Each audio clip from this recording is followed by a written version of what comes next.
Friends present SGX Nifty అయితే నెగిటివ్లో trade అవుతుంది.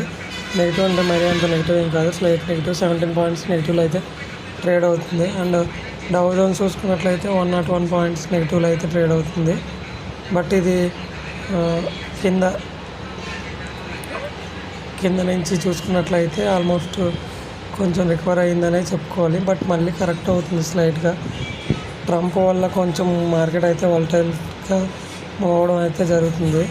రేపు మార్నింగ్ చూడాలి. చూసారా మీరు 100 పాయింట్ నుంచి 93 పాయింట్స్ అంటే కొంచెం స్పీడ్గా అయితే రికవర్ అవ్వడం జరుగుతుంది. బట్ ఎస్జిఎక్స్ నిఫ్టీ అయితే మాత్రం పెద్దగా మూవ్ అయితే అవ్వడం లేదు. బట్ ఎస్జిఎక్స్ నిఫ్టీకి 50 పాయింట్స్ తేడా అయితే ఉంది. రేపు మార్నింగ్ ఏ విధంగా రేపు మార్నింగ్ మళ్ళీ ఒక వీడియో అయితే చేస్తాను చూడండి. ఇది 100 పాయింట్ నుంచి 87 పాయింట్స్కి అయితే రావడం జరిగింది. సో మేబీ పాజిటివ్లో అయితే క్లోజ్ అవ్వడానికి ఛాన్సెస్ ఉన్నాయి. మరిన్ని ఇలాంటి వీడియోస్ కోసం ఛానల్ సబ్స్క్రైబ్ చేయండి.